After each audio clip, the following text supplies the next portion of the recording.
Hi welcome back to പോപ്പൻ സ്കൂളിന്റെ മറ്റൊരു വീഡിയോയിലേക്ക് ഏവർക്കും സ്വാഗതം. ബഹുമാനപ്പെട്ട കേരള ഹൈക്കോടതി പുറപ്പെടുവിച്ച ഒരു നോട്ടിഫിക്കേഷൻ ആണ് നമ്മൾ ഈ ഒരു വീഡിയോയിലൂടെ ഡിസ്കസ് ചെയ്യുന്നത്. അപ്പോൾ ഇത് ഫാമിലി കോർട്സില് പ്രിൻസിപ്പൽ കൗൺസിലർ എന്ന പോസ്റ്റിന് വേണ്ടിയിട്ടുള്ള നോട്ടിഫിക്കേഷൻ ആണ്. നമുക്ക് നോട്ടിഫിക്കേഷനും അതിന്റെ സിലബസും നമുക്കൊന്ന് ക്വിക്ക് ആയിട്ട് ഈ ഒരു വീഡിയോയിലൂടെ ഡിസ്കസ് ചെയ്ത് പോകാം. ആദ്യം തന്നെ എന്താണ് ആ ഒരു നോട്ടിഫിക്കേഷൻ, അതിലെ പ്രധാനപ്പെട്ട വിവരങ്ങൾ എന്തൊക്കെയാണ് എന്നുള്ളത് നമുക്കൊന്ന് നോക്കാം. അപ്പോൾ ഒരു കാര്യം നമ്മൾ മനസ്സിൽ വെക്കേണ്ടത്, ഈ ഒരു പരീക്ഷ കണ്ടക്ട് ചെയ്യുന്നത് ബഹുമാനപ്പെട്ട ഹൈക്കോടതിയാണ്, PSC അല്ല എന്നുള്ളതൊന്ന് മനസ്സിൽ വെച്ചു. ഓക്കെ, അപ്പൊ അത് വെച്ചിട്ട് നമുക്ക് നോക്കാം. ജനുവരി 10-ാം തീയതിയാണ് ഈ ഒരു നോട്ടിഫിക്കേഷൻ പുറപ്പെടുവിച്ചിട്ടുള്ളത്. അപ്പൊ ഇവിടെ പറയുന്നത് ആപ്ലിക്കേഷൻസ് ആർ ഇൻവൈറ്റഡ് ഓൺലൈൻ മാത്രമേ ഇതിന് അപേക്ഷിക്കാനായിട്ട് സാധിക്കുകയുള്ളൂ four the post of principal councillor in family courts in the state of Kerala. അപ്പൊ കേരള സ്റ്റേറ്റില് ഫാമിലി കോർട്സ് ഒരുപാട് അധികം ഉണ്ട് അല്ലെ. അപ്പം ഫാമിലി കോർട്സിലേക്കാണ് ഈ പ്രിൻസിപ്പൽ കൗൺസിലേഴ്സിന്റെ പൊസിഷൻ അവൈലബിൾ ആയിട്ടുള്ളത്. ആൻഡ് ഈ ആപ്ലിക്കേഷൻ ഇതാണ് എന്താ പറയേണ്ടത്, ആ ഒരു റിക്രൂട്ട്മെന്റ് പോർട്ടലിന്റെ ലിങ്ക് ആണ് ഇവിടെ ഈ കൊടുത്തിട്ടുള്ളത്. അപ്പോൾ ഈ റിക്രൂട്ട്മെന്റ് പോർട്ടലിൽ നമ്മൾ പോവുക, 1 ടൈം രജിസ്ട്രേഷൻ കംപ്ലീറ്റ് ആക്കുക, എന്നിട്ടാണ് നമുക്ക് ഇതിന് അപ്ലൈ ചെയ്യാനായിട്ട് സാധിക്കുക. അപ്പം ജനുവരി 15 മുതൽ ഇതിന്റെ ആപ്ലിക്കേഷൻ സ്വീകരിച്ച് തുടങ്ങിയിട്ടുണ്ട്. ഇവിടെ പ്രത്യേകം പറഞ്ഞിട്ടുണ്ട്, മറ്റ് ഒരു തരത്തിലുള്ള ആപ്ലിക്കേഷൻസും ആക്സെപ്റ്റ് ചെയ്യില്ല, അത് ഓൺലൈൻ തന്നെ ചെയ്യണം എന്ന് നിർബന്ധമാണ് എന്നാണ്. ഈ റിക്രൂട്ട്മെന്റ് നമ്പർ ഇതാണ് 7/2025. പൊസിഷൻ പ്രിൻസിപ്പൽ കൗൺസിലർ ആണ്. ആ ഒരു പേ സ്കെയിൽ 55,200 മുതൽ 1,15,300 എന്നുള്ളതാണ് ആ ഒരു പേ സ്കെയിൽ. ഇപ്പൊ നിലവിൽ കാണിക്കുന്നത് 4 വേക്കൻസീസ് ആണ് കാണിക്കുന്നത്. അതും ആന്റിസിപ്പേറ്റഡ് ആണ് പറയുന്നത്. യൂഷ്വലി ആന്റിസിപ്പേറ്റഡ് എന്ന് പറയുമ്പോഴത്തേക്ക് നമുക്ക് എന്താ പറയേണ്ടത്, നിലവിൽ 4 ആന്റിസിപ്പേറ്റ് ചെയ്തിട്ടുണ്ട്. പക്ഷെ ഈ ഒരു നോട്ടും കൂടെ നോക്കുമ്പോൾ കൂടുതൽ വേക്കൻസി വരാനാണ് സാധ്യത. ഇപ്പം ഇത് കഴിഞ്ഞ വർഷം 2022-23 ആണ് ഇതിന്റെ പരീക്ഷ അവസാനമായിട്ട് നടന്നത്. അപ്പോൾ ഒരു റാങ്ക് ലിസ്റ്റിന്റെ കാലാവധി 1 വർഷമായിരിക്കും എന്നുള്ള ആ ഒരു അസംഷനിൽ നമ്മൾ നോക്കുകയാണെങ്കിൽ എന്താ പറയേണ്ടത്, പുതിയ വേക്കൻസീസും അല്ലെങ്കിൽ ക്യാരി ഫോർവേഡ് ചെയ്യുന്ന വേക്കൻസീസും ഈ ഒരു ലിസ്റ്റിലേക്ക് വരാനുള്ള സാധ്യതയുണ്ട്. അപ്പൊ അങ്ങനെ നോക്കുമ്പോൾ 4-ൽ കൂടുതൽ വേക്കൻസി വരാനാണ് സാധ്യത. പക്ഷെ നമുക്ക് അതിനകത്ത് ഉറപ്പില്ല എന്നുള്ളത്. അപ്പം ഹൈക്കോടതിയുടെ തന്നെ ഡയറക്റ്റ് റിക്രൂട്ട്മെന്റ് ആണിത്. ഓക്കെ, അപ്പം ആ ഒരു ഏജ് ലിമിറ്റ് ജനറൽ കാറ്റഗറിയിൽ 18 മുതൽ 36 വയസ്സ് വരെയാണ് പറയുന്നത്. എന്നാൽ കുറെ അധികം റിലാക്സേഷൻസ് ഇവിടെയുണ്ട്. ഇപ്പം Kerala state and subordinate services rule 1958 പ്രകാരമുള്ള, അതിനകത്ത് റൂൾ 10 ഓഫ് പാർട്ട് 2 പ്രകാരമുള്ള റിലാക്സേഷൻസ് ഒക്കെ ഇവിടെ ആപ്ലിക്കബിൾ ആണ്. ഓക്കെ, ആൻഡ് ഏജ് റിലാക്സേഷൻ 15 വർഷം വരെ will be granted if the candidate is blind and deaf and dumb candidates ആണെന്നുണ്ടെങ്കിൽ 10 വർഷം വരെയും, and candidates belonging to other categories of disabilities. അപ്പോൾ അങ്ങനെ വരുമ്പോഴത്തേക്ക് എന്താ പറയേണ്ടത്, 15 അല്ലെങ്കിൽ 10 വർഷം വരെയുള്ള റിലാക്സേഷൻ അവിടെ ഏജിൽ വരും. ബട്ട് ഇൻ എനി കേസ് 50 വയസ്സിന് മുകളിലായാൽ നമ്മൾ സ്പെഷ്യൽ കാറ്റഗറിയിൽ വന്നിരുന്നാൽ പോലും ഇതിന് എലിജിബിൾ അല്ല എന്നുള്ളതാണ് അവിടെ പറയുന്നത്. ഓക്കെ, ഇനി ക്വാളിഫിക്കേഷൻസിലേക്ക് നമുക്ക് നോക്കാനാണെങ്കിൽ master's degree in social work അല്ലെങ്കിൽ post graduate degree in psychology. അപ്പോൾ ഒരു PG ഡിഗ്രി ഇൻ സൈക്കോളജി അല്ലെങ്കിൽ master's degree in social work. ഇനി ഇവിടെ എന്താ പറയേണ്ടത്, ഒരു സ്പെഷ്യൽ നോട്ട് ഇവിടെ കൊടുത്തിട്ടുണ്ട്. The above qualification shall be the one awarded or recognised by any of the universities in Kerala. അപ്പൊ ഒന്നുകിൽ കേരളത്തിലെ ഏതെങ്കിലും യൂണിവേഴ്സിറ്റീസിൽ നിന്ന് ലഭിച്ചിട്ടുള്ള ആ ഒരു ക്വാളിഫിക്കേഷൻ ആയിരിക്കണം.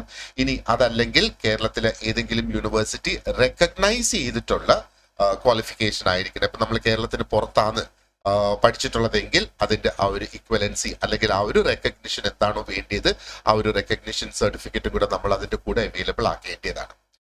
അപ്പോൾ ഇത് ക്വാളിഫിക്കേഷന്റെ ഫസ്റ്റ് പാർട്ടാണ്. അതിന്റെ സെക്കൻഡ് പാർട്ട് നോക്കിയോ, experience in family counselling for a minimum period of 2 years. 2 വർഷത്തെ ഒരു എക്സ്പീരിയൻസും കൂടി ഉണ്ടാകണം ഫാമിലി കൗൺസിലിംഗിന്. ഇനി ബ്രാക്കറ്റിൽ ഇവിടെ കൊടുത്തേക്കുന്നത്, the conditions regarding minimum experience in family counselling may be relaxed. അപ്പൊ ഈ പറഞ്ഞിരിക്കുന്ന 2 വർഷത്തെ എക്സ്പീരിയൻസ് റിലാക്സ് ചെയ്യുന്നതിനുള്ള ഒരു കണ്ടീഷൻ ഉണ്ട്. അതെന്താണ്? In the case of candidates otherwise exceptionally qualified and found suitable. അപ്പൊ ഈ ഫൗണ്ട് സൂട്ടബിൾ എന്ന് പറയുന്നത് എന്താണ് എന്നുള്ളത് നമുക്ക് ഒരു അല്പസമയത്തിനകം ഡിസ്കസ് ചെയ്യാം. പക്ഷേ ഇത്രയും നമ്മൾ മനസ്സിലാക്കിയിരിക്കുക, ഈ എക്സ്പീരിയൻസ് 2 വർഷത്തെ എക്സ്പീരിയൻസ് റിലാക്സ് ചെയ്യാനുള്ള സാധ്യതയുണ്ട്. മേ ബി റിലാക്സ്ഡ് എന്നാ, വിൽ ബി റിലാക്സ്ഡ് എന്നല്ല പറയുന്നത്, മേ ബി റിലാക്സ്ഡ് എന്നാണ്. അപ്പോ എന്താ പറയേണ്ടത്? എക്സെപ്ഷണലി ക്വാളിഫൈഡ് ആൻഡ് സൂട്ടബിൾ ആയിട്ടുള്ള കാൻഡിഡേറ്റ്സ് ആണ് എങ്കിൽ. ഇപ്പൊ ഇത്രയും മാത്രമേ ഇവിടെ പറഞ്ഞിട്ടുള്ളൂ. ഓക്കെ. ആൻഡ് മറ്റൊരു നോട്ട് ഇവിടെ കൊടുത്തേക്കുന്നത് preference shall be given to female candidates എന്നുള്ളതാണ്. ഓക്കെ. അപ്പൊ ഫീമെയിൽ കാൻഡിഡേറ്റ്സ് ആണ് ഈ ഒരു ജോലി കിട്ടാനുള്ള പ്രിഫറൻസ്. പക്ഷേ in the absence of suitable qualified female candidates അവർ മെയിൽ കാൻഡിഡേറ്റ്സിനെയും കൺസിഡർ ചെയ്യും. പക്ഷേ അത് ജസ്റ്റ് ഒരു ഇംപ്ലൈഡ് മീനിങ് ഞാനിവിടെ പറഞ്ഞു എന്നുള്ളത് മാത്രമാണ്. പക്ഷെ പ്രിഫറൻസ് ഫീമെയിൽ കാൻഡിഡേറ്റ്സിന് തന്നെയാണ്. ആൻഡ് അടുത്തൊരു പോയിന്റ് പറയുന്നത് candidates possessing degree which are not awarded by the universities in Kerala should obtain certificate of recognition of their degrees from any of the universities in Kerala, and it should be produced as and when called for, failure of which will entail cancellation of candidature. അപ്പൊ ഇത് നമ്മൾ നേരത്തെ പറഞ്ഞതുപോലെ ഇതിന്റെ ഒരു clarification ആണ് ആ കൊടുത്തേക്കുന്നത്. അപ്പൊ ഈ ഒരു ക്വാളിഫിക്കേഷൻ കേരളത്തിന്റെ ഏതെങ്കിലും യൂണിവേഴ്സിറ്റിയിൽ നിന്നായിരിക്കണം, അല്ലെങ്കിൽ റെക്കഗ്നൈസ്ഡ് ആയിരിക്കണം എന്നുള്ളതാണ്. അപ്പൊ ആ ഒരു റെക്കഗ്നിഷൻ കേരളത്തിന് പുറത്തുനിന്നുള്ള സർട്ടിഫിക്കറ്റ് ആണ് അല്ലെങ്കിൽ ക്വാളിഫിക്കേഷൻ ആണ് നിങ്ങൾക്ക് ഉള്ളതെങ്കിൽ ആ ഒരു റെക്കഗ്നിഷൻ വാങ്ങി വെക്കുക എന്നുള്ള കേരളത്തിലെ ഏതെങ്കിലും അപ്പൊ യൂണിവേഴ്സിറ്റി. ഇപ്പൊ യൂഷ്വലി നമ്മൾ എന്താ പറയേണ്ടത്, നമ്മളെ പ്ലേസ് ഓഫ് റെസിഡൻസ് എവിടെയാണോ അതിന് എന്താ പറയേണ്ടത്, അതിന് അടുത്ത് വരുന്ന ആ ഒരു യൂണിവേഴ്സിറ്റിയിൽ നിന്ന് നമ്മൾ അത് ഒബ്റ്റെയിൻ ചെയ്യുക എന്നുള്ള. പക്ഷെ കേരളത്തിലെ ഏത് യൂണിവേഴ്സിറ്റി ആയിരുന്നാലും അത് മതി എന്നുള്ളതാണ്. ആപ്ലിക്കേഷൻ ഫീന്റെ കാര്യമാണ് ഇവിടെ ഈ പറഞ്ഞിട്ടുള്ളത്. 500 രൂപയാണ് ആപ്ലിക്കേഷൻ ഫീ. SC/ST കാൻഡിഡേറ്റ്സും and unemployed persons with benchmark disabilities. Okay. അപ്പൊ നേരത്തെ നമ്മൾ ഡിസബിലിറ്റീസിന്റെ കാര്യം പറഞ്ഞിരുന്നു. അപ്പൊ ആ ബെഞ്ച് മാർക്ക് ഡിസബിലിറ്റീസ് ഉള്ളവർക്ക് അല്ലെങ്കിൽ SC/ST കാൻഡിഡേറ്റ്സിന് ഫീസ് ഇല്ല എന്നുള്ളതാണ്. ഇനി വിദേശത്ത് നിന്ന് അപ്ലൈ ചെയ്യാൻ ആഗ്രഹിക്കുന്ന കാൻഡിഡേറ്റ്സ് ഉണ്ടെങ്കിൽ അവർക്കുള്ളതാണ് ഈ പോയിന്റ് 10. ഓക്കെ. അപ്പം ചിലപ്പോൾ നമ്മൾ നാട്ടിൽ ജോലിക്ക് ട്രൈ ചെയ്യുന്നുണ്ടാകും, പക്ഷേ നിലവിൽ വിദേശത്തായിരിക്കാം, വിദേശത്ത് ജോലിയോ എന്തെങ്കിലുമൊക്കെ ഉണ്ടാകും. അപ്പൊ അങ്ങനെയുള്ളവര് ആദ്യം ചെയ്യേണ്ടതെന്ന് പറഞ്ഞാല് ഈ കൊടുത്തിരിക്കുന്ന ഇമെയിൽ ID-യിലേക്ക് ഒരു ഇമെയിൽ അയക്കണം. അപ്പൊ ഇമെയിൽ അയച്ചിട്ട് അതിനകത്ത് അവരുടെ details of location with IP address, അപ്പൊ എവിടെയാണ് നിങ്ങൾ ഇപ്പൊ നിലവിലുള്ളത് എന്ന് പറയുക. അതോടൊപ്പം ആ IP അഡ്രസ്സും കൂടെ അതിനകത്ത് മെൻഷൻ ചെയ്ത് ഈ ഒരു ഇമെയിൽ ID-യിലേക്ക് ഒരു റിക്വസ്റ്റ് അയക്കണം. എങ്കിൽ മാത്രമേ ആ ഒരു റിക്രൂട്ട്മെന്റ് പോർട്ടൽ ആക്സസ് ചെയ്ത് രജിസ്റ്റർ ചെയ്ത് അപ്ലൈ ചെയ്യാനായിട്ട് സാധിക്കുകയുള്ളൂ. കാരണം ആ ഒരു IP അഡ്രസ്സിനെ അവര് എന്താ പറയേണ്ടത് അതിനകത്ത് അംഗീകരിക്കും, അല്ലെങ്കിൽ IP അഡ്രസ്സസിന് റെസ്ട്രിക്ഷൻ ഉണ്ട് എന്നുള്ളതാണ് അതിൽ നിന്ന് നമ്മൾ മനസ്സിലാക്കേണ്ടത്. ആ ഒരു ഓൺലൈൻ ആപ്ലിക്കേഷൻ പ്രോസസ്സ് കംപ്ലീറ്റ് ചെയ്തതിന് ശേഷം such candidates have to inform the same via the above mentioned email. അപ്പോൾ ഈ IP അഡ്രസ്സ് കൊടുത്തു, അതിനകത്ത് നിങ്ങൾക്ക് എന്താ പറയേണ്ടത് ആപ്ലിക്കേഷൻ കംപ്ലീറ്റ് ചെയ്തതിന് ശേഷം വീണ്ടും ഒരു ഈ ഇമെയിൽ ID-യിലേക്ക് അയച്ച് അവരെ ഇൻഫോം ചെയ്യണം ആപ്ലിക്കേഷൻ പ്രോസസ് കംപ്ലീറ്റ് ചെയ്തു എന്നുള്ളത്. ഓക്കെ. അപ്പം മോഡ് ഓഫ് സെലക്ഷൻ നമുക്കത് ഡീറ്റെയിൽഡ് ആയിട്ട് ഡിസ്കസ് ചെയ്യാം. എന്താണ് ഈ ഒരു mode of selection and exams എങ്ങനെയായിരിക്കും വരിക എന്നുള്ളത് നമുക്ക് ഡിസ്കസ് ചെയ്യാം. 2 രീതിയിലാണ് ഇതിന്റെ ആ ഒരു സെലക്ഷൻ വരുന്നത്. ഒന്നുകിൽ ഒരു ഇന്റർവ്യൂ അല്ലെങ്കിൽ ഒരു റിട്ടൺ ടെസ്റ്റും ഇന്റർവ്യൂവും. അപ്പൊ അത് എങ്ങനെയായിരിക്കും വരിക എന്നുള്ളത്. അപ്പൊ basically number of vacancies and number of applications അനുസരിച്ചായിരിക്കും. ഇപ്പൊ ഒരുപാടധികം ആപ്ലിക്കേഷൻസ് ലഭിച്ചിട്ടുണ്ടെങ്കിലായിരിക്കും റിട്ടൺ ടെസ്റ്റും ഇന്റർവ്യൂവും വരിക. കാരണം റിട്ടൺ ടെസ്റ്റ് എന്ന് പറയുമ്പോഴത്തേക്ക് എപ്പോഴും അത് ഒരു സെലക്ഷൻ റൗണ്ട് അല്ല, ഒരു എലിമിനേഷൻ റൗണ്ട് ആണ്. അപ്പൊ ആപ്ലിക്കൻസിന്റെ നമ്പർ കൂടുതലാണെങ്കിൽ റിട്ടൺ ടെസ്റ്റ് ഉണ്ടാകും. ആപ്ലിക്കൻസിന്റെ നമ്പർ കുറവാണ് എങ്കിൽ ഇന്റർവ്യൂ മാത്രമായിരിക്കും ഉണ്ടാവുക. അപ്പം എത്രയാണ് കൂടുതൽ അല്ലെങ്കിൽ എത്രയാണ് കുറവ് എന്നുള്ളത് ഇവിടെ ഡിഫൈൻ ചെയ്തിട്ടില്ല എന്നുള്ളതാണ്. ഓക്കെ. ഇന്റർവ്യൂവിന്റെ ബേസിസിലാണ് ഈ ഒരു, അതായത് ഇന്റർവ്യൂ മാത്രം, റിട്ടൺ ടെസ്റ്റ് ഇല്ലാതെ ഇന്റർവ്യൂവിന്റെ ബേസിസിലാണ് ഈ ഒരു റിക്രൂട്ട്മെന്റ് കണ്ടക്ട് ചെയ്യുന്നതെങ്കിൽ ഇന്റർവ്യൂവിന്റെ മാക്സിമം മാർക്സ് 100-ലായിരിക്കും. ഓക്കെ. ആൻഡ് ആ ഒരു ഇന്റർവ്യൂവിലൂടെ എന്താ ചെയ്യുന്നതെന്ന് പറഞ്ഞാൽ ആ ഒരു കാൻഡിഡേറ്റിന്റെ ജനറൽ നോളജ് അസസ് ചെയ്യും and knowledge of basic principles of laws relating to family and child welfare. അപ്പോൾ ഇത് ഇന്റർവ്യൂ മാത്രമാണെങ്കിൽ അതിന്റെ സിലബസ് ആണ് ഇവിടെ ഈ പറഞ്ഞേക്കുന്നത്. അനലിറ്റിക്കൽ എബിലിറ്റി അസസ് ചെയ്യും and knowledge in areas of social work and psychology and suitability for the appointment as principal councillor. അപ്പൊ ഇത്രയും ഈ പറഞ്ഞിരിക്കുന്നതാണ് ശരിക്കും ആ ഒരു ഇന്റർവ്യൂ മാത്രമാണെങ്കിൽ അതിന്റെ സിലബസ് എന്നുള്ളതാണ്. അപ്പൊ ഈ സൂട്ടബിലിറ്റി എന്താണ് എന്നുള്ളത് നമുക്കൊന്ന് ഡിസ്കസ് ചെയ്യാം. ഓക്കെ, അത് ഇത് ഒന്ന് നോക്കിയതിനു ശേഷം സ്പെസിഫിക് ആയിട്ടുള്ള പോയിന്റ്സിലേക്ക് നമുക്ക് തിരിച്ചു വരാം. ഇനി ആ ഒരു സെലക്ഷൻ നടത്തുന്നത് റിട്ടൺ ടെസ്റ്റും ഇന്റർവ്യൂവിന്റെയും ബേസിസിലാണെങ്കിൽ, അങ്ങനെയാണെങ്കിൽ മാർക്കിന്റെ ഡിസ്ട്രിബ്യൂഷനിൽ ചെറിയ വ്യത്യാസമുണ്ട്. അപ്പൊ റിട്ടൺ ടെസ്റ്റിന് 100 മാർക്ക് ആയിരിക്കും ആൻഡ് ഇന്റർവ്യൂവിന് എന്താ പറയേണ്ടത് 50 മാർക്കിന്റെ വെയിറ്റേജ് ആയിരിക്കും അവിടെ കൊടുക്കുക. അപ്പൊ അതൊരു ഡിഫറെന്റ് കാൽക്കുലേഷൻ ആണ് അതിനകത്ത് ഓൾറെഡി വരിക. റിട്ടൺ ടെസ്റ്റ് ഉണ്ടെങ്കിൽ multiple choice objective type questions ആയിരിക്കും. 100 ക്വസ്റ്റ്യൻസ് ആയിരിക്കും അതിനകത്ത് ഉണ്ടാവുക. ഒരു ചോദ്യത്തിന് കറക്റ്റ് ഉത്തരം രേഖപ്പെടുത്തിയാൽ 1 മാർക്ക് വീതം ലഭിക്കും എന്നുള്ളതാണ്. ഇനി ഇൻകറക്റ്റ് ആയിട്ടുള്ള ആൻസർ ഉണ്ടെങ്കിൽ അതിനകത്ത് 1/4 അല്ലെങ്കിൽ 0.25% ഡിഡക്ഷൻ വരും. അതായത് 4 ചോദ്യങ്ങൾക്ക് തെറ്റായ ഉത്തരം രേഖപ്പെടുത്തുകയാണെങ്കിൽ 1 മാർക്ക് അവിടെ കുറയും എന്നുള്ളതാണ് അതിന്റെ അർത്ഥം. ഇനി റിട്ടൺ ടെസ്റ്റ് ആണെങ്കിൽ അതിന്റെ സിലബസ് ആണ് ഇവിടെ കൊടുത്തിട്ടുള്ളത്. അതിൽ ജനറൽ നോളജ് ഉണ്ട്, basic principles of laws relating to family and child welfare ഇതുണ്ട്, analytical ability, social work and psychology. അപ്പം സിലബസിനെ സംബന്ധിച്ചിടത്തോളം ഈ ടോപ്പിക്സ് മാത്രമാണ് നമുക്ക് ലഭ്യമായിട്ടുള്ളത്. ഇതിനകത്ത് ഇനി എന്തൊക്കെ സബ് ടോപ്പിക്സ് ഉണ്ട് എന്നുള്ള കാര്യം സിലബസിൽ മെൻഷൻ ചെയ്തിട്ടില്ല. ആൻഡ് എന്താ പറയേണ്ടത്, അപ്പോ അങ്ങനെ വരുമ്പോഴത്തേക്ക് നമുക്ക് ഒരുപാടധികം കവർ ചെയ്യാനുണ്ട് എന്നുള്ളതാണ് ഈ ഒരു പരീക്ഷയെ സംബന്ധിച്ചിടത്തോളം. ഓക്കെ, അത് ആ ഒരു ഡീറ്റെയിൽസിലേക്ക് നമ്മൾ എത്തുക എന്ന് പറയുമ്പോഴത്തേക്ക് നമുക്ക് പ്രീവിയസ് ഇയേഴ്സിന്റെ ക്വസ്റ്റ്യൻ പേപ്പേഴ്സ് ഒക്കെ അനലൈസ് ചെയ്ത് എന്തൊക്കെയാണ് അതിനകത്ത് വരുന്ന സബ് ടോപ്പിക്സ് എന്ന് നോക്കി. എന്നാലും ആ ഒരു ലിസ്റ്റ് എക്സോസ്റ്റീവ് ആയിരിക്കില്ല, അത് ജസ്റ്റ് ഒരു ഇൻഡിക്കേറ്റീവ് ലിസ്റ്റ് മാത്രമായിരിക്കും. ഇപ്പൊ ജനറൽ നോളജ് എന്ന് പറയുമ്പം അതൊരു വളരെ വാസ്റ്റ് ആയിട്ടുള്ള ഒരു ഏരിയ ആണ് അല്ലെ. ആൻഡ് ഇവിടെ പറയുന്നത് ബേസിക് പ്രിൻസിപ്പിൾസ് ഓഫ് ലോസ്, നിയമങ്ങളുടെ ബേസിക് പ്രിൻസിപ്പിൾസ് എന്തിനെ റിലേറ്റ് ചെയ്ത്, ഫാമിലി ആൻഡ് ചൈൽഡ് വെൽഫെയറിനെ റിലേറ്റ് ചെയ്തുകൊണ്ടുള്ള നിയമങ്ങളുടെ ബേസിക് പ്രിൻസിപ്പിൾസ് അറിഞ്ഞിരിക്കുക എന്നുള്ളത്. അപ്പൊ ഇതൊരു പക്ഷെ നമുക്ക് നോക്കാം എന്തൊക്കെയാണ് ഇന്ത്യയിൽ ഫാമിലി ആൻഡ് ചൈൽഡ് വെൽഫെയറിനെ റിലേറ്റ് ചെയ്തുകൊണ്ടുള്ള നിയമങ്ങൾ എന്തൊക്കെയാണ്, അതിന്റെ പ്രിൻസിപ്പിൾസ് എന്തൊക്കെയാണ് എന്നുള്ളത് നമുക്ക് നോക്കാവുന്നതാണ്. കാരണം നമുക്കറിയാം എന്തൊക്കെയാണ് നിയമങ്ങൾ ഇന്ത്യയിൽ ഉള്ളത് എന്നുള്ളത് അല്ലെ. അതേപോലെ അനലിറ്റിക്കൽ എബിലിറ്റി, ഇതും ഒരു വളരെ വാസ്റ്റ് ആയിട്ടുള്ള ഒരു ടോപ്പിക്കാണ്. സോഷ്യൽ വർക്ക് എന്ന് പറയുന്നതും ഒരു ഹ്യൂജ് ടോപ്പിക്കാണ്.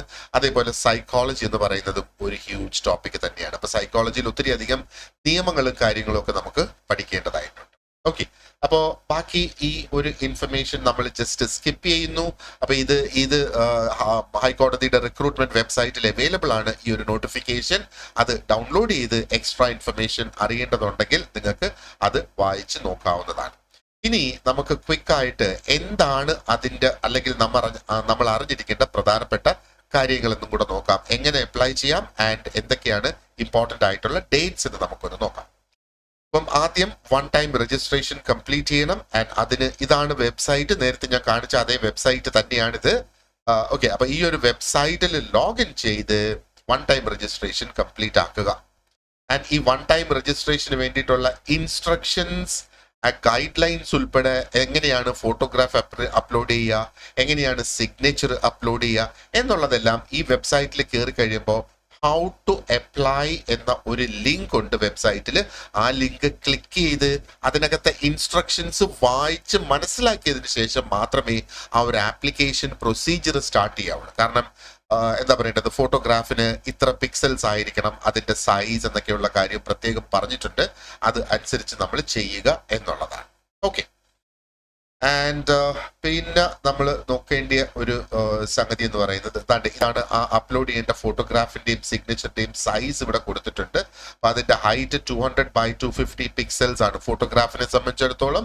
ആൻഡ് അതിന്റെ വിഡ്ത്ത് എന്ന് പറയുന്നത് 150 to 180 പിക്സൽസ് ആണ്. അപ്പൊ നമ്മൾ ആ ഒരു ഫോട്ടോ എടുക്കാനായിട്ട് സ്റ്റുഡിയോയിൽ പോവുക, സ്റ്റുഡിയോയിൽ പോയിട്ട് സ്പെസിഫിക് ആയിട്ട് ഈ ഒരു സൈസിൽ തന്നെ വേണം എന്ന് പറഞ്ഞ് അതിന്റെ സോഫ്റ്റ് കോപ്പി നമ്മൾ എടുത്ത് വെക്കുക. നമുക്ക് പ്രിന്റ് ആയിട്ടുള്ളതല്ല വേണ്ടത്, അതിന്റെ സോഫ്റ്റ് കോപ്പി അവർ വാട്സാപ്പിലോ മറ്റോ എടുത്ത് നമ്മളത് ഒരു ഇമേജ് ഫോമാറ്റിൽ എടുത്ത് നമ്മൾ വെക്കുക. അതാണ് നമുക്ക് അപ്ലോഡ് ചെയ്യേണ്ടതായിട്ട് വരിക. അതേപോലെ സിഗ്നേച്ചറിനും സൈസ് ഉണ്ട്. അതിന്റെ ഹൈറ്റ് കൊടുത്തിട്ടുണ്ട് 100 to 130 pixels and 150 to 180 pixels ആണ് അതിന്റെ ആ ഒരു വിഡ്ത്ത് വരിക. അപ്പൊ പല ഓൺലൈൻ ടൂൾസ് ഒക്കെ അവൈലബിൾ ആണ്. നമുക്ക് ഒരു വെള്ള പേപ്പറിൽ സൈൻ ചെയ്ത് അതിന്റെ ഫോട്ടോ എടുത്തിട്ട് ഈ ഒരു സൈസിലേക്ക് അതിനെ കൺവേർട്ട് ചെയ്യുന്നതിന് ഓൺലൈൻ, അപ്പൊ അതൊന്നും ഓൺലൈൻ സെർച്ച് ചെയ്താൽ നിങ്ങൾക്ക് അത് ലഭിക്കും. അപ്പൊ ഒരു പക്ഷേ നിങ്ങളുടെ അടുത്ത് ഓൾറെഡി ഇത് ഉണ്ടാകാനുള്ള സാധ്യതയുണ്ട്, ഉണ്ടെങ്കിൽ അത് തന്നെ നിങ്ങൾക്ക് ഉപയോഗിക്കാം എന്നുള്ളതാണ്.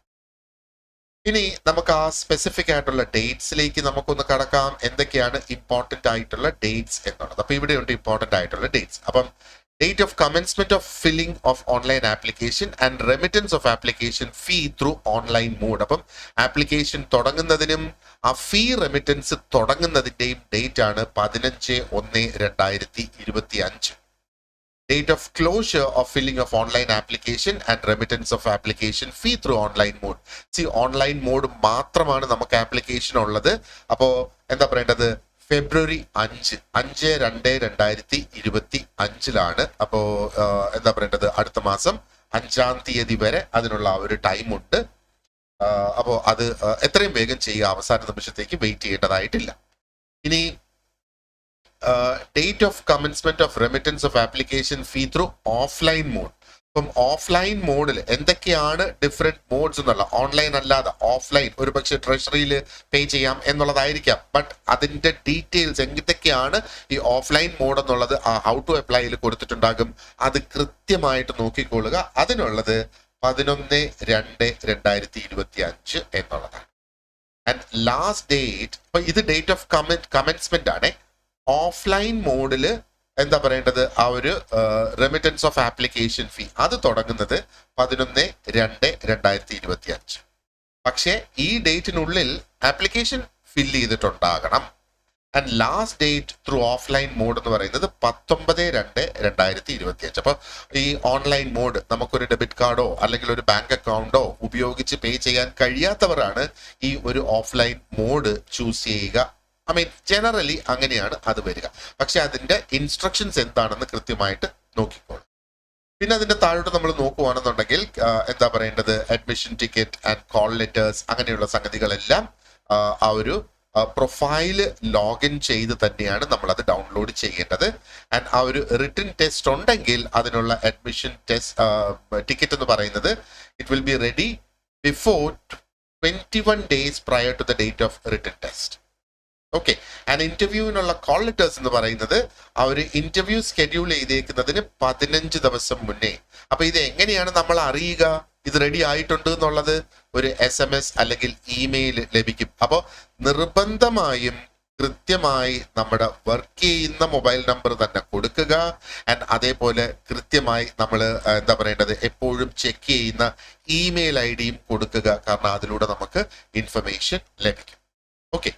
ഇനി ഏതെങ്കിലും തരത്തിലുള്ള ഒരു ഡിഫിക്കൽട്ടി ഉണ്ടെങ്കിൽ, അഡ്മിഷൻ ടിക്കറ്റ് ഡൗൺലോഡ് ചെയ്യാൻ പറ്റുന്നില്ല, കോൾ ലെറ്റർ ഡൗൺലോഡ് ചെയ്യാൻ പറ്റുന്നില്ല, അങ്ങനെയുള്ളവർക്ക് കോൺടാക്ട് ചെയ്യാനുള്ള ഒരു ഫോൺ നമ്പർ ഇവിടെ കൊടുത്തിട്ടുണ്ട്. അപ്പോൾ ഫോൺ നമ്പറിനകത്ത് വിളിക്കാം. അതിനുള്ള ഒരു എന്താ പറയേണ്ടത്, ഓഫീസ് ടൈമിൽ തന്നെയാണ് വിളിക്കേണ്ടത്. അപ്പോൾ ഓഫീസ് ടൈം 10 10:30 എന്നുള്ളത് നോക്കിക്കൊള്ളുക. ആ ഒരു സമയത്ത് വിളിക്കുമ്പോൾ അവിടെ നിന്ന് ഹെൽപ്പ് ഉണ്ടാകും എന്നുള്ളതാണ്. ആൻഡ് മറ്റൊരു സംഗതി ജനറൽ ആയിട്ട് പറയുന്നത്, നമ്മൾ SMS-ന് വെയിറ്റ് ചെയ്യുന്നതിന് പകരം candidates are advised to visit the recruitment portal. Recruitment portal നമ്മുടെ 1 ടൈം രജിസ്ട്രേഷൻ ചെയ്യുന്ന നമ്മുടെ പ്രൊഫൈലുള്ള ആ ഒരു സ്ഥലമാണ്. അവിടെ നമ്മൾ ആഴ്ചയിൽ ഒരിക്കലെങ്കിലും പോയി ഒന്ന് നോക്കുക, ആ ഒരു റിട്ടൺ ടെസ്റ്റിന്റെ സ്കെഡ്യൂളോ ഇന്റർവ്യൂവോ എന്തെങ്കിലും സ്കെഡ്യൂൾ ചെയ്തിട്ടുണ്ടോ എന്നുള്ളത്. അപ്പൊ അതിന് നമ്മൾ ഒരു സ്പെസിഫിക് ആയിട്ടുള്ള ഒരു ഡേറ്റ് വെച്ചേക്കുക. എന്താ പറയേണ്ടത്, എല്ലാ ആഴ്ചയിലും ഏതെങ്കിലും ഒരു ദിവസം, ആ ഒരു ദിവസത്തിൽ നമ്മൾ അത് പോയി ഒന്ന് നോക്കുക എന്നുള്ളതാണ് ഇവിടെ ഈ പറയുന്നത്. ഓക്കെ, അപ്പൊ ഇത്രയാണ് നോട്ടിഫിക്കേഷൻ റിലേറ്റഡ് ആയിട്ടുള്ള ആ ഒരു ഇൻഫർമേഷൻ. ആൻഡ് ഞാൻ നേരത്തെ പറഞ്ഞതുപോലെ നോട്ടിഫിക്കേഷൻ ഓൺലൈൻ അവൈലബിൾ ആണ്. നിങ്ങൾക്ക് നോട്ടിഫിക്കേഷൻ ആവശ്യമുണ്ടെങ്കിൽ അത് ഓൺലൈനായിട്ട് ഡയറക്റ്റ് ഡൗൺലോഡ് ചെയ്ത് എടുത്തോളൂ. അപ്പൊ ഞാൻ നേരത്തെ പറഞ്ഞതുപോലെ ഇതിൽ ചില പോർഷൻസ് നമുക്ക് ഒന്നും കൂടെ ഡീറ്റെയിൽഡ് ആയിട്ട് നമുക്കൊന്ന് നോക്കാം. അപ്പൊ അതാണ് നമ്മുടെ മോഡ് ഓഫ് സെലക്ഷൻ, എങ്ങനെയാണ് ഇത് ചെയ്യുന്നതെന്നുള്ളത്. ഓക്കെ, അപ്പൊ ഇവിടെ രണ്ട് ഡിഫറെന്റ് ക്രൈറ്റീരിയ, രണ്ടിലേതെങ്കിലും ഒന്നേ നടപ്പാക്കത്തുള്ളേ. ഒന്നുകിൽ ഒരു ഇന്റർവ്യൂ മാത്രമേ ഉണ്ടാകൂ. എഗെയിൻ അത് depends on the number of vacancies and the number of applicants. ഈ പറഞ്ഞതുപോലെ ആപ്ലിക്കൻസ് കുറവാണ് എങ്കിൽ എന്താ പറയേണ്ടത്, ഇന്റർവ്യൂ മാത്രമായിരിക്കും. പക്ഷെ അത് അവരാണ് തീരുമാനിക്കുന്നത്. നമുക്കതിനകത്ത് യാതൊരു അഭിപ്രായവും പറയാൻ കഴിയില്ല എന്നുള്ളത്. ഇനി ആപ്ലിക്കൻസ് കൂടുതലാണെങ്കിൽ റിട്ടൺ ടെസ്റ്റ് ഉണ്ടാകും ആൻഡ് ദെൻ ഇന്റർവ്യൂ ഉണ്ടാകും എന്നുള്ളതാണ്. അപ്പൊ this is the mode of selection. ഇനി എന്താ പറയേണ്ടത്, ബാക്കി കുറച്ച് ഡീറ്റെയിൽസ് നമുക്കൊന്ന് നോക്കാം. ഇന്റർവ്യൂ മാത്രമാണെങ്കിൽ എന്തൊക്കെയാണ് നമ്മൾ ശ്രദ്ധിക്കേണ്ടത്, എങ്ങനെയാണ് നമ്മൾ തയ്യാറെടുക്കേണ്ടത് എന്നുള്ളതാണ്. അപ്പോൾ ഇന്റർവ്യൂവിന്റെ മാക്സിമം മാർക്സ് എന്ന് പറയുന്നത് 100 ആയിരിക്കും. ആൻഡ് ഈ ഇന്റർവ്യൂവിൽ നമ്മൾ ജനറൽ നോളജ് അസസ് ചെയ്യും. ആൻഡ് എന്താ പറയേണ്ടത്, ഫാമിലി റിലേറ്റഡ് ആയിട്ടുള്ള ലോസ്, അതേപോലെ ചൈൽഡ് വെൽഫെയർ റിലേറ്റഡ് ആയിട്ടുള്ള ലോസിന്റെ basic principles, analytical ability and knowledge in areas of social work and psychology. Okay, എന്നിട്ട് സൂട്ടബിലിറ്റി ഫോർ ദ പോസ്റ്റ്. ഞാൻ പറഞ്ഞിരുന്നു ഈ സൂട്ടബിലിറ്റി ഫോർ ദ പോസ്റ്റ് എന്ന് പറയുന്നത് നമുക്കൊന്ന് എന്താ പറയേണ്ടത് ഡിസ്കസ് ചെയ്യാം എന്ന് പറഞ്ഞത്. അപ്പൊ സൂട്ടബിലിറ്റി എന്നുള്ളത് കൊണ്ട് ഉദ്ദേശിക്കുന്നത് ഒരു കാൻഡിഡേറ്റിന്റെ ഓവറോൾ കമ്പീറ്റൻസി. അപ്പൊ അതിനകത്ത് ആ ഒരു ഓവറോൾ കമ്പീറ്റൻസി വരും, പേഴ്സണാലിറ്റി വരും, ആൻഡ് ആ ഒരു പ്രിൻസിപ്പൽ കൗൺസിലറിന്റെ ആ ഒരു എന്താ പറയേണ്ടത് റെസ്പോൺസിബിലിറ്റീസ് എന്തൊക്കെയാണ് ആ ഒരു വ്യക്തി ആ ഒരു പൊസിഷനിൽ നിന്ന് എക്സ്പെക്ട് ചെയ്യുന്നത് എന്നൊക്കെയുള്ള സംഗതിയായിട്ട് അലൈൻഡ് ആണോ ഈ ഒരു വ്യക്തി എന്നുള്ളത് ആണ് മനസ്സിലാക്കുന്നത്. അപ്പൊ ടിപ്പിക്കലി ഇങ്ങനെയുള്ള കാര്യങ്ങൾ ഒരു ഇന്റർവ്യൂ പ്രോസസ്സിലൂടെയാണ് ഇത് മനസ്സിലാക്കുന്നത് എന്നുള്ളതാണ് നമ്മൾ ശ്രദ്ധിക്കേണ്ടത്. അപ്പൊ ഇതിനകത്ത് ഈ സൂട്ടബിലിറ്റിയുടെ കീ ഏരിയാസ് എന്തൊക്കെയാണ്? ഒന്ന്, പ്രൊഫഷണൽ നോളജ് എന്ന് പറയാം. അപ്പൊ ഇവിടെ വേണ്ട പ്രൊഫഷണൽ നോളജ് എന്ന് പറയുന്നത് നമ്മുടെ ഈ സിലബസ് തന്നെയാണ് അതിന്റെ ആ ഒരു പ്രൊഫഷണൽ നോളജ് എന്ന് പറയുന്നത്. അപ്പോ എന്താ പറയേണ്ടത്, ഈ പ്രൊഫഷണൽ നോളജിൽ തന്നെ അനലിറ്റിക്കൽ സ്കിൽസും പരിശോധിക്കാം. അപ്പോൾ ഈ നിയമങ്ങളൊക്കെ എടുത്തിട്ട് അതൊരു റിയൽ ലൈഫിൽ അപ്ലൈ ചെയ്യുമ്പോഴത്തേക്ക് എങ്ങനെ വരും എന്നുള്ളതാണ് അതിന്റെ അനലിറ്റിക്കൽ സ്കിൽസ് എന്ന് പറയുന്നത്. ഇനി മറ്റൊന്ന് ഇന്റർപേഴ്സണൽ സ്കിൽസ് ആണ്. ഇന്റർപേഴ്സണൽ സ്കിൽസ് എന്ന് പറയുമ്പോഴത്തേക്ക് മനുഷ്യനുമായിട്ട് ഇടപെടുന്നതിനുള്ള സ്കിൽസ് എന്നുള്ളത്. അപ്പൊ അതിന് കമ്മ്യൂണിക്കേഷൻ സ്കിൽസ് വരും, കൗൺസിലിംഗിന്റെ എബിലിറ്റീസ് വരും, പ്രത്യേകിച്ചും ഒരു കോൺഫ്ലിക്റ്റഡ് ആയിട്ടുള്ള ഒരു ഫാമിലിയെ കൗൺസിൽ ചെയ്യുന്നതിന് വേണ്ടിയിട്ടുള്ള എബിലിറ്റീസ് എന്നുള്ളതാണ്. അപ്പൊ ഇവിടെ വേണ്ട നമുക്ക് കുറെ അധികം കാര്യങ്ങൾ, നമുക്ക് എംപതി ഉണ്ടാകണം, പേഷ്യൻസ് ഉണ്ടാകണം, ഒരു നോൺ ജഡ്ജ്മെന്റൽ ആറ്റിറ്റ്യൂഡ്, മുൻവിധി ഇല്ലാത്ത ഒരു ആറ്റിറ്റ്യൂഡ് നമുക്ക് ഉണ്ടാകണം. ഇതൊക്കെ വളരെ ക്രിട്ടിക്കൽ ആണ് അല്ലെ, സെൻസിറ്റീവ് ആയിട്ടുള്ള ഫാമിലി ഇഷ്യൂസ് പോലെയുള്ള കാര്യങ്ങൾ സോൾവ് ചെയ്യുന്നത് അല്ലെ. ഇനി ആ ഒരു judgement and decision making capability ഉണ്ടായിരിക്കണം എന്നുള്ളതാണ്. അപ്പൊ ഈ കോംപ്ലക്സ് ആയിട്ടുള്ള ഇഷ്യൂസ്, പ്രത്യേകിച്ചും ആ ഫാമിലി ഡൈനാമിക്സിൽ പെടുന്ന ആ ഒരു ഇഷ്യൂസ് എങ്ങനെ എന്താ പറയേണ്ടത് ഇവാലുവേറ്റ് ചെയ്ത് പോസിബിൾ സൊല്യൂഷൻസ് ആ ഫാമിലീസിന് കൊടുക്കാനായിട്ട് കഴിയുക, ഒരു ലോജിക്കൽ റീസണിങ് നടത്താനായിട്ട് സാധിക്കണം, വളരെ കൃത്യമായ ഒരു ജഡ്ജ്മെന്റിലേക്ക് എത്തി എന്താ പറയേണ്ടത് ഡിസ്പ്യൂട്ട്സ് ഹാൻഡിൽ ചെയ്യാനും ആ ഒരു ലീഗൽ റെക്കമെൻഡേഷൻസ് ഒക്കെ കൊടുക്കാനും സാധിക്കണം എന്നുള്ളത്. ആൻഡ് മറ്റൊരു സംഗതി എന്ന് പറയുന്നത് പ്രൊഫഷണൽ എത്തിക്സ് മെയിൻറ്റെയിൻ ചെയ്യുക. അപ്പൊ ഫെയർ ആയിരിക്കണം, കോൺഫിഡൻഷ്യാലിറ്റി മെയിൻറ്റെയിൻ ചെയ്യണം, ഇംപാർഷ്യൽ ആയിരിക്കണം. ആൻഡ് എന്തൊക്കെയാണോ ഈ ഒരു ജോലിക്ക് വേണ്ടി നിർവചിച്ചിട്ടുള്ള ലീഗൽ ആൻഡ് എത്തിക്കൽ സ്റ്റാൻഡേർഡ്സ് എന്നുള്ളത് അത് മെയിൻറ്റെയിൻ ചെയ്ത് മുമ്പോട്ട് പോകാനായിട്ട് കഴിയണം. ആൻഡ് മറ്റൊരു കാര്യം, ഇവിടെ നമ്മൾ ആ ഒരു എലിജിബിലിറ്റി നോക്കിയപ്പോഴത്തേക്ക് ആ ഒരു പ്രയർ എക്സ്പീരിയൻസ് കണക്കിലെടുക്കും എന്നുള്ളത് പറഞ്ഞിരുന്നു അല്ലേ. അപ്പൊ സിമിലർ ആയിട്ട് ആ ഒരു ഫാമിലി കൗൺസിലിംഗിന്റെ ഏരിയയിൽ മുന്നേ എക്സ്പീരിയൻസ് ഉണ്ടെങ്കിൽ ദാറ്റ് വിൽ ബി നൈസ്. അപ്പൊ നമ്മൾ അതിന്റെ ആ ഒരു പ്രിസ്ക്രൈബ്ഡ് ഫോർമാറ്റ് വെബ്സൈറ്റിൽ പറഞ്ഞിട്ടുണ്ട്. ആ ഒരു ഫോർമാറ്റ് അനുസരിച്ചുള്ള എന്താ പറയേണ്ടത് എക്സ്പീരിയൻസ് സർട്ടിഫിക്കറ്റ്സ് ഒക്കെ നമ്മൾ ഒബ്റ്റെയിൻ ചെയ്ത് വെക്കുക എന്നുള്ളതാണ്.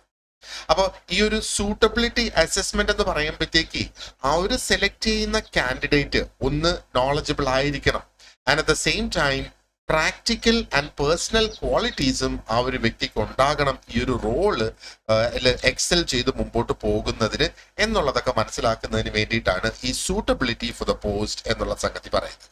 ഓക്കെ, അപ്പൊ ഇത് ഇന്റർവ്യൂ മാത്രമാണ് സെലക്ഷന് വരുന്നത് എങ്കിൽ, ഇനി നേരത്തെ നമ്മൾ ഡിസ്കസ് ചെയ്തതുപോലെ റിട്ടൺ ടെസ്റ്റും കൂടി ഉണ്ടെങ്കിൽ അപ്പൊ പിന്നെ റിട്ടൺ ടെസ്റ്റിന് 100 മാർക്ക് ഉണ്ടാകും, ഇന്റർവ്യൂവിന് 50 മാർക്ക് ഉണ്ടാകും. And written test objective type ആണ്, 100 ചോദ്യങ്ങളാണ് ഉണ്ടാവുക. ഒരു കറക്റ്റ് ആൻസറിന് 1 മാർക്ക് വെച്ച് മാക്സിമം 100 മാർക്ക് വരെ നമുക്ക് സ്കോർ ചെയ്യാനായിട്ട് സാധിക്കും. ആൻഡ് 4/1 ഡിഡക്ഷൻ വരിക ഇൻകറക്റ്റ് ആയിട്ടുള്ള ആൻസർ കൊടുക്കുകയാണെങ്കിൽ. അതിന്റെ അർത്ഥം 4 ചോദ്യങ്ങൾ നമ്മൾ ഇൻകറക്റ്റ് ആയിട്ട് ആൻസർ ചെയ്ത് കഴിഞ്ഞാൽ 1 മാർക്ക് അവിടെ നഷ്ടപ്പെടും എന്നുള്ളതാണ് അതിന്റെ അർത്ഥം. Okay, right. സോ ഈ ഒരു സെലക്ഷൻ പ്രോസസ്സ് നമ്മൾ നോക്കുകയാണെന്നുണ്ടെങ്കിൽ ഒരു വളരെ റിഗറസ് ആയിട്ടുള്ള ഒരു ഇവാലുവേഷൻ തന്നെയാണ് അല്ലെ. ഇപ്പൊ തിയറിറ്റിക്കൽ നോളജ് നടത്തുന്നു, അത് ആ ഒരു റിട്ടൺ ടെസ്റ്റിലൂടെ ആൻഡ് പ്രാക്ടിക്കൽ സ്കിൽസ് ഇന്റർവ്യൂയിലൂടെ അസസ് ചെയ്യുന്നു എന്നുള്ളത്. അപ്പൊ വളരെ കോംപ്രിഹെൻസീവ് ആയിട്ടുള്ള, വളരെ തറോ ആയിട്ടുള്ള ഒരു പ്രിപ്പറേഷൻ നമ്മൾ നടത്തിയെങ്കിൽ മാത്രമേ ഈ റിട്ടൺ ടെസ്റ്റും അതേപോലെ ഇന്റർവ്യൂ ഒക്കെ ഫേസ് ചെയ്ത് നമുക്ക് വിജയിച്ച് ആ ഒരു ജോലിയിലേക്ക് എത്തിച്ചേരാനായിട്ട് സാധിക്കും. അപ്പൊ അതിന് സിലബസിൽ നല്ലതുപോലെ നമ്മൾ ഫോക്കസ് ചെയ്യണം. സിലബസിൽ ഫോക്കസ് ചെയ്ത് എന്തൊക്കെയാണ് അതിനകത്ത് പറഞ്ഞിട്ടുള്ള ഏരിയാസ് എന്നുള്ളത് കൃത്യമായി മനസ്സിലാക്കി നമ്മൾ എന്താ പറയേണ്ടത്, അതിനുള്ള ആ ഒരു പ്രാക്ടീസ്, അതിന്റെ പഠനം നമ്മൾ ഇപ്പോഴേ തുടങ്ങണം. ലാസ്റ്റ് മിനിറ്റിലേക്ക് വെയിറ്റ് ചെയ്യരുത്. ആ ഒരു സബ്ജക്റ്റിന്റെയൊക്കെ ഒരു ക്ലിയർ അണ്ടർസ്റ്റാൻഡിങ് നമുക്ക് ഉണ്ടായിരിക്കണം. ചോദ്യങ്ങൾ വായിച്ചാൽ കൃത്യമായിട്ട് നമുക്ക് മനസ്സിലാക്കാനായിട്ട് സാധിക്കണം. അപ്പൊ അതിന് വളരെ നേരത്തെ തന്നെ അതിന്റെ ആ ഒരു പ്രാക്ടീസ് നടത്തുക എന്നുള്ളത്. ഓക്കെ, അപ്പൊ സിലബസ് നമ്മൾ ഓൾറെഡി നോക്കിയതാണ്. സിലബസിനകത്ത് സ്പെസിഫിക് ആയിട്ട് എന്താ പറയേണ്ടത്, ഇങ്ങനെയുള്ള സംഗതികൾ മാത്രമാണ് സിലബസിൽ പറഞ്ഞിട്ടുള്ളത്. ജനറൽ നോളജ്, ഈ basic principles of laws related to family and child welfare, analytical ability and social വർക്കിലും സൈക്കോളജിയിലുമുള്ള നോളജ്, ഇത്രയാണ് സിലബസിൽ പ്രിസ്ക്രൈബ് ചെയ്തിട്ടുള്ളത്. ഇതിനകത്ത് സബ് ടോപ്പിക്സ് പറഞ്ഞിട്ടില്ല എന്നുള്ളതാണ്. അപ്പോ അതിനകത്ത് സബ് ടോപ്പിക്സ് നമ്മൾ എങ്ങനെ മനസ്സിലാക്കും? കാരണം ഈ ഓരോന്നും വളരെയധികം വാസ്റ്റ് ആയിട്ടുള്ള കോൺസെപ്റ്റ്സ് അല്ലെങ്കിൽ സബ്ജക്ട്സ് ആണ് നമുക്ക് ഇവിടെ പഠിക്കാനായിട്ടുള്ളത് അല്ലെ. അപ്പൊ കഴിഞ്ഞ 3 പരീക്ഷകളുടെ പേപ്പർ ഒന്ന് അനലൈസ് ചെയ്ത് ഒരു ഇൻഡിക്കേറ്റീവ് ആയിട്ടുള്ള ഒരു സിലബസ് അല്ലെങ്കിൽ ഒരു കുറെ സബ് ടോപ്പിക്സ് ഞാൻ തയ്യാറാക്കിയിട്ടുണ്ട്. അപ്പൊ ഇവിടെ വളരെ സ്പെസിഫിക് ആയിട്ട് ഞാൻ പറയട്ടെ, ഇതൊരു എക്സോസ്റ്റീവ് ആയിട്ടുള്ള ഒരു സിലബസ് അല്ല. അതായത് ഈ സിലബസ് പൂർണ്ണ സിലബസ് എന്ന് നമുക്ക് പറയാനായിട്ട് സാധിക്കില്ല. കഴിഞ്ഞ പരീക്ഷകളെ അടിസ്ഥാനപ്പെടുത്തി ഒരു ഇൻഡിക്കേറ്റീവ് ആയിട്ടുള്ള ഒരു സിലബസ് മാത്രമാണിത്. അപ്പോൾ ഇതേപോലെ ഒരുപാടധികം ടോപ്പിക്സ് ഇതിനകത്ത് നമുക്കുണ്ടാകും. അങ്ങനെയുള്ള സംഗതികൾ നമ്മൾ ഡീറ്റെയിൽഡ് ആയിട്ട് നമ്മൾ ക്ലാസ്സസ് സ്റ്റാർട്ട് ചെയ്യുന്ന സമയത്ത് ഓരോ ടോപ്പിക്കിലും ഡീറ്റെയിൽഡ് ആയിട്ടുള്ള സിലബസ് തന്ന് ആ ഒരു സിലബസ് വെച്ച് കവർ ചെയ്ത് നമ്മുടെ ക്ലാസ്സുകൾ മുന്നോട്ട് കൊണ്ടുപോകുന്നതായിരിക്കും. ഓക്കെ, അപ്പൊ ജനറൽ നോളജിൽ നമ്മൾ നോക്കുകയാണെങ്കിൽ ഹ്യൂമൻ റൈറ്റ്സിനെ ബേസ് ചെയ്തുള്ള ക്വസ്റ്റ്യൻസ് ഉണ്ട്, എൻവയറമെന്റൽ പ്രോട്ടോകോൾസിനെ ബേസ് ചെയ്തുള്ള ക്വസ്റ്റ്യൻസ് ഉണ്ട്, ആൻഡ് ഗവർണൻസ് ആൻഡ് അഡ്മിനിസ്ട്രേഷനെ ബേസ് ചെയ്തുള്ള ക്വസ്റ്റ്യൻസ് ഉണ്ട്, ഇന്ത്യൻ സോഷ്യൽ മൂവ്മെന്റ്സ്, സയൻസിനെ ബേസ് ചെയ്ത്, ജോഗ്രഫിയെ ബേസ് ചെയ്ത്, നമ്മുടെ കൾച്ചറൽ നോളജിനെ ബേസ് ചെയ്ത്, ബിസിനസ് ആൻഡ് എക്കോണമിയെ ബേസ് ചെയ്ത്, ഇനി അതുകൂടാതെ എന്താ പറയേണ്ടത്, ഫോർ എക്സാമ്പിൾ ലൈക്ക് ആദ്യത്തെ ചൈൽഡ് ഫ്രണ്ട്ലി ആയിട്ടുള്ള കോഡ് ഏതായിരുന്നു കേരളത്തില്, ആൻഡ് അതേപോലെ കുടുംബശ്രീ ഇനിഷ്യേറ്റീവ്, അതൊക്കെ ഒരു മിസ്ലേനിയസ് കാറ്റഗറിയിൽ നമുക്ക് പെടുത്താം. അപ്പോൾ ഇതേപോലെ ഒട്ടനേകം ചോദ്യങ്ങളുണ്ട്. അപ്പൊ ഏകദേശം ഒരു ഐഡിയ നമുക്ക് കിട്ടുന്നുണ്ടല്ലോ ഈ ഒരു സിലബസ് ഏത് രീതിയിലാണ് നമ്മൾ പ്രിപ്പയർ ചെയ്യേണ്ടത് എന്നുള്ളത്. ഇനി ആ ഒരു basic principles of laws relating to family and child welfare, ഇത് ജസ്റ്റ് ഇൻഡിക്കേറ്റീവ് മാത്രമാണ്, ഇതൊരു കംപ്ലീറ്റ് ലിസ്റ്റ് അല്ല എന്നുള്ളതാണ്. ഇനി മാരേജ് ലോസ് അല്ലെ, അപ്പോൾ നമ്മൾ ഹിന്ദു മാരേജ് ആക്ട് ഉണ്ട്, അതേപോലെ ക്രിസ്ത്യൻ മാരേജ്, ഇസ്ലാമിന്റെയും ആ ഒരു മാരേജ് ആക്ട് ഉണ്ട്. അപ്പം മാരേജുമായിട്ട് ബന്ധപ്പെട്ട ആക്ടുകളെല്ലാം നമ്മൾ കൃത്യമായിട്ട് മനസ്സിലാക്കിയിരിക്കണം. അതൊന്ന്. ഇനി divorce and judicial separation. Okay, അപ്പൊ എന്താണ് divorce and what is judicial separation and എന്തൊക്കെയാണ് grounds for divorce under various personal laws? ഒരുപാടധികം ലോസ് ഉണ്ട്, നമ്മൾ അത് മനസ്സിലാക്കണം. ഇനി അതേപോലെ ചൈൽഡ് വെൽഫെയറിന്റെ ഒരു എക്സാമ്പിൾ ആണ് ജുവനൈൽ ജസ്റ്റിസ്, അപ്പൊ care and protection of children, അതിന്റെ ആ ഒരു ആക്ട്. ഇത് ജസ്റ്റ് ഒരു എക്സാമ്പിൾ മാത്രമാണ്. ഇപ്പൊ കുട്ടികളുടെ വെൽഫെയറിന് ഇത് മാത്രമല്ല, മറ്റും ഒട്ടനേകം ആക്ടുകളുണ്ട്. ഇപ്പൊ പേരൻസ് ഡിവോഴ്സ് ആവുകയാണെങ്കിൽ കുട്ടികൾക്ക് എന്ത് സംഭവിക്കും? അങ്ങനെയൊക്കെയുള്ള ഒരുപാടധികം കാര്യങ്ങൾ നമ്മൾ ഇതിനകത്ത് മനസ്സിലാക്കേണ്ടിയുണ്ട്. അപ്പൊ അതാണ് പറയുന്നത് ആൻഡ് മച്ച് മോർ റിലേറ്റഡ് ആയിട്ടുള്ള ടോപ്പിക്സ് എന്നുള്ളതാണ് നമ്മൾ ഇതിൽ നിന്ന് സ്പെസിഫിക് ആയിട്ട് മനസ്സിൽ വെക്കേണ്ടത്. ഇനി അടുത്ത ഒരു സബ്ജക്ട് എന്ന് പറയുന്നത് നമ്മുടെ അനലിറ്റിക്കൽ എബിലിറ്റി. അതിനകത്ത് ലോജിക്കൽ റീസൺസ് വരും. ലോജിക്കൽ റീസണിങ് നോക്കുകയാണെങ്കിൽ syllogisms and logical puzzles. Verbal reasoning വരും, വേർഡ് അനലോജീസ് അതിനകത്ത് വരാം. മാത്തമാറ്റിക്കൽ റീസണിങ്, നമ്പർ സീരീസ് ഒരു എക്സാമ്പിൾ ആണ്. അതേപോലെ പാറ്റേൺ റെക്കഗ്നിഷൻ. ഇപ്പൊ പാറ്റേൺ റെക്കഗ്നിഷൻ സിമ്പിൾസും സീക്വൻസസും ഒക്കെയാണ് അതിനകത്ത് മെയിൻ ആയിട്ട് വരിക. പിന്നെ സ്റ്റാറ്റിസ്റ്റിക്സും അതിനകത്തുണ്ട്. അപ്പൊ most frequent values in a distribution, ഇത് ഓരോന്നും ഒരു എക്സാമ്പിൾ മാത്രമാണ് ഞാൻ അവിടെ കൊടുത്തേക്കുന്നത്. അപ്പൊ ലോജിക്കൽ റീസണിംഗ് തന്നെ നമ്മൾ നോക്കുകയാണെന്നുണ്ടെങ്കിൽ it is again vast and wide എന്നുള്ളതാണ് അല്ലെ. ഇനി സോഷ്യൽ വർക്കിൽ, ഇപ്പൊ സോഷ്യൽ വർക്കിൽ നമ്മൾ ആ ഒരു ഫൗണ്ടേഷൻസ് മുതൽ തുടങ്ങി, അപ്പൊ അതിനകത്ത് principles and philosophy of social വർക്കിൽ തുടങ്ങി മുന്നോട്ട് പോകണം. അപ്പൊ തിയറീസ് ആൻഡ് ഡിഫറെന്റ് മോഡൽസ്, ഒരു എക്സാമ്പിൾ ആണ് മാർക്സിന്റെ ആ ഒരു ക്ലാസ് കോൺഫ്ലിക്റ്റ് തിയറി എന്ന് പറയുന്നത്. അതേപോലെ സോഷ്യൽ വർക്കിന്റെ മെത്തേഡ്സ് ആൻഡ് പ്രാക്ടീസസ് നമുക്കറിയാം. പ്രൈമറി മെത്തേഡ്സ് ഉണ്ട്, സെക്കൻഡറി മെത്തേഡ്സ് ഉണ്ട്. അപ്പൊ അതെന്തൊക്കെയാണ്? സോഷ്യൽ കേസ് വർക്ക്, അതിന്റെ കമ്പോണൻസ് എന്താണ്, അതിന്റെ പ്രിൻസിപ്പിൾസ് എന്താണ്, അതേപോലെ കമ്മ്യൂണിറ്റി ഓർഗനൈസേഷൻ മെത്തേഡ്സ് എന്താണ്, എങ്ങനെയാണ്, അതിന്റെ പ്രിൻസിപ്പിൾസ് എന്തൊക്കെയാണ്, അതിന്റെ പിന്നിലെ ലോജിക് എന്താണ്, അതിന്റെ ഉപയോഗങ്ങൾ എന്താണ്, ഒട്ടനേകം കാര്യങ്ങൾ അല്ലെ. ഇനി welfare schemes, for example NABARD and rural development, just example ആയിട്ട് ഇവിടെ കൊടുത്തേക്കാണെന്ന് മാത്രമേ ഉള്ളൂ. അതേപോലെ ഹ്യൂമൻ റൈറ്റ്സ് ആൻഡ് എത്തിക്സ്, എത്തിക്കൽ ഡെലിമ, അത് ഇൻ പ്രാക്ടീസ് അതെങ്ങനെ വരുന്നു എന്നൊക്കെയുള്ളത്. അപ്പൊ നമ്മൾ പ്രീവിയസ് ഇയേഴ്സ് ക്വസ്റ്റ്യൻസ് നോക്കുമ്പോഴത്തേക്ക് ഏകദേശം എന്താണ് ഞാൻ ഈ എത്തിക്കൽ ഡെലിമ എന്ന് പറയുന്നതൊക്കെ നമുക്ക് മനസ്സിലാകും. അപ്പൊ ഈ വീഡിയോ കഴിഞ്ഞ് അടുത്തത് ഞാൻ പ്രീവിയസ് ഇയേഴ്സ് ക്വസ്റ്റ്യൻസിന്റെ ഡിസ്കഷനിൽ തന്നെയാണ് സ്റ്റാർട്ട് ചെയ്യുന്നത്. And then we have psychology. ഇപ്പൊ സൈക്കോളജിയിൽ ഡെവലപ്മെന്റ് തിയറീസ് എന്തൊക്കെയാണ്? ഫോർ എക്സാമ്പിൾ കോൾബർഗിന്റെ മോറൽ ഡെവലപ്മെന്റ് തിയറി, അതേപോലെ കുറെ അധികം ഡെവലപ്മെന്റൽ ചൈൽഡ് ഡെവലപ്മെന്റ് തിയറീസ് ഉണ്ട്. അതെല്ലാം നമ്മൾ പഠിക്കേണ്ടതായിട്ടുണ്ട്. ഇനി learning and memory, for example അതിന്റെ ഒരു സബ് ടോപ്പിക് വേണമെങ്കിൽ നമുക്ക് പറയാം മെമ്മറി മോഡൽസ് എന്താണ്, എങ്ങനെയാണ് മെമ്മറി പ്രോസസ് ചെയ്യുന്നത്, എങ്ങനെയാണ് മെമ്മറി ക്രിയേറ്റ് ആകുന്നത്. ആൻഡ് കൗൺസിലിങ്ങിനുള്ള techniques, for example REBT, rational emotive behaviour therapy. ഇതേ കണക്ക് ഒരുപാടധികം കൗൺസിലിംഗ് ടെക്നിക്സ് ഉണ്ട്. ഈ ടെക്നിക്സ് ഒക്കെ നമ്മൾ മനസ്സിലാക്കിയിരിക്കണം. കാരണം ഒരു പ്രിൻസിപ്പൽ കൗൺസിലറിന്റെ പ്രൊഫൈൽ നമ്മൾ നോക്കുകയാണെന്നുണ്ടെങ്കിൽ counselling is again one very important component out there.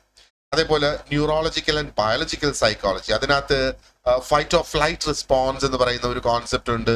Hormonal effects on behaviour ഉണ്ട്. ഇത് രണ്ടെണ്ണം ജസ്റ്റ് ഇൻഡിക്കേറ്റീവ് മാത്രമാണ്. ഇതേപോലെ ഒരുപാടധികം സബ് ടോപ്പിക്സ് അതിനകത്ത് വരും. ആൻഡ് എക്സ്പെരിമെന്റൽ സൈക്കോളജി, അപ്പൊ എന്താണ് ഒരു എക്സ്പെരിമെന്റൽ ഡിസൈൻ എന്ന് പറയുന്നത്, അങ്ങനെ തുടങ്ങി ഒട്ടനേകം ടോപ്പിക്സ് ഇതിനകത്തുണ്ട്. അപ്പൊ ഞാൻ ഇവിടെ ഈ ഡിസ്കസ് ചെയ്ത സിലബസ് എന്ന് പറയുന്നതെല്ലാം ഇസ് ജസ്റ്റ് ഇൻഡിക്കേറ്റീവ്. ഇത് എന്തുമാത്രം ആഴത്തിൽ നമ്മൾ ഇറങ്ങി പഠിക്കേണ്ടതായിട്ടുണ്ട് എന്ന് നിങ്ങൾക്കൊന്ന് മനസ്സിലാക്കി തരുന്നതിന് വേണ്ടിയിട്ടാണ് ഈ ഒരു സിലബസും അതിന്റെ കുറെ അധികം സബ് ടോപ്പിക്സും നമ്മൾ ഡിസ്കസ് ചെയ്യുന്നത്.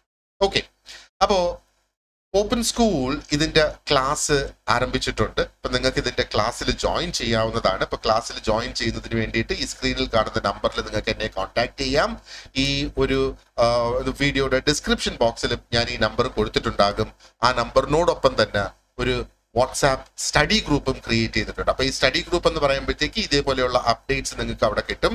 നമ്മൾ ക്വസ്റ്റ്യൻ ആൻസേഴ്സ് ഒക്കെ ഡിസ്കസ് ചെയ്യുന്ന സമയത്ത് അല്ലെങ്കിൽ പ്രീവിയസ് ഇയേഴ്സ് ക്വസ്റ്റ്യൻസ് ഒക്കെ ഡിസ്കസ് ചെയ്താൽ അതും ഒക്കെ നിങ്ങൾക്ക് അവിടെ കിട്ടും. മോഡൽ ക്വസ്റ്റ്യൻ പേപ്പേഴ്സും ഒക്കെ നിങ്ങൾക്ക് സ്റ്റഡി ഗ്രൂപ്പിൽ അവൈലബിൾ ആക്കും. പക്ഷേ നിങ്ങൾ കോഴ്സിന് ജോയിൻ ചെയ്യുകയാണെങ്കിൽ അതിന്റെ 100% കംപ്ലീറ്റ് നോട്ട്സ് നിങ്ങൾക്ക് ഉണ്ടാകും. എല്ലാ ലെസൺസിനും വീഡിയോ ക്ലാസ്സസ് ആക്കി റെക്കോർഡഡ് ക്ലാസ്സസ് നിങ്ങൾക്ക് ലഭ്യമാക്കുന്നതായിരിക്കും. ആൻഡ് പീരിയോഡിക് ആയിട്ട് നമ്മൾ എന്താ പറയേണ്ടത് ക്വിസസ് കണ്ടക്ട് ചെയ്യും. അതാണ് മോക്ക് ടെസ്റ്റ് എന്ന് പറയുന്നത്. ആൻഡ് പരീക്ഷയ്ക്ക് മുന്നോടിയായിട്ട് 10 മുതൽ 15 വരെ മോഡൽ എക്സാംസും നമ്മൾ കണ്ടക്ട് ചെയ്യുന്നതായി. അപ്പോൾ ഒരു വളരെ കൃത്യമായ ഒരു തറോ പ്രിപ്പറേഷൻ തന്നെയായിരിക്കും നമ്മൾ ഇതിനകത്ത് ഇവിടെ നടക്കുക. ആൻഡ് നമ്മൾ കുറെ അധികം ലൈവ് ക്ലാസ്സസും ഇതിനകത്ത് കണ്ടക്ട് ചെയ്യും. അപ്പൊ ആ ലൈവ് ക്ലാസ്സസിന്റെ ഒരു പ്രത്യേക ഫോക്കസ് എന്ന് പറയുന്നത് നമുക്കറിയാം, നമ്മൾ റിട്ടൺ ടെസ്റ്റിന് വേണ്ടിയിട്ടാണ് ഇവിടെ തയ്യാറെടുക്കുന്നത് അല്ലേ. അപ്പൊ ആ ഒരു ലൈവ് ക്ലാസ്സിലൂടെ നമ്മൾ ഫോക്കസ് ചെയ്യുന്നത് ഇനി റിട്ടൺ ടെസ്റ്റ് ഇല്ല, ഇന്റർവ്യൂ മാത്രമാണുള്ളതെങ്കിൽ അതിന് എങ്ങനെ നമ്മൾ തയ്യാറെടുക്കുക. അതേപോലെ റിട്ടൺ ടെസ്റ്റ് ഉണ്ടെങ്കിൽ അതിന്റെ കൂടെ ഇന്റർവ്യൂവും ഉണ്ട് എന്നർത്ഥം. അപ്പോൾ ആ ഒരു ഇന്റർവ്യൂവിന് നമ്മൾ എങ്ങനെ തയ്യാറെടുക്കുക, അങ്ങനെയുള്ള ആ ഒരു പ്രിപ്പറേഷൻ ആണ് നമ്മൾ എന്താ പറയേണ്ടത് ലൈവ് ക്ലാസ്സസിലൂടെ നിങ്ങൾക്ക് തരുന്നത്. And as I mentioned earlier, കോഴ്സിന്റെ ഡീറ്റെയിൽസ് അറിയുന്നതിന് വേണ്ടിയിട്ട് ഈ നമ്പറിൽ നിങ്ങൾക്ക് എന്നെ കോൺടാക്ട് ചെയ്യാം. അല്ലെങ്കിൽ സ്റ്റഡി ഗ്രൂപ്പിൽ ജോയിൻ ചെയ്തിട്ട് you can just ask me for more information about the course. Alright, so thank you very much for watching this video and you have a great day ahead and wish you all the very best. Okay, അപ്പോൾ അടുത്തത് നമ്മൾ previous ഇയറിന്റെ ക്വസ്റ്റ്യൻസും അതിന്റെ ആൻസേഴ്സും കുറെ important ആയിട്ടുള്ള ക്വസ്റ്റ്യൻസും അതിന്റെ ആൻസേഴ്സും discuss ചെയ്തുകൊണ്ട് ഒരു വീഡിയോ ഞാൻ ഇന്ന് തന്നെ പോസ്റ്റ് ചെയ്യുന്നതായിരിക്കും. അപ്പൊ നിങ്ങൾക്ക് എങ്ങനെയാണ് അതിന്റെ ചോദ്യങ്ങൾ എന്നുള്ളതിന്റെ വ്യക്തമായ ഒരു ഐഡിയ നിങ്ങൾക്ക് ലഭിക്കും. So wish you all the best once again.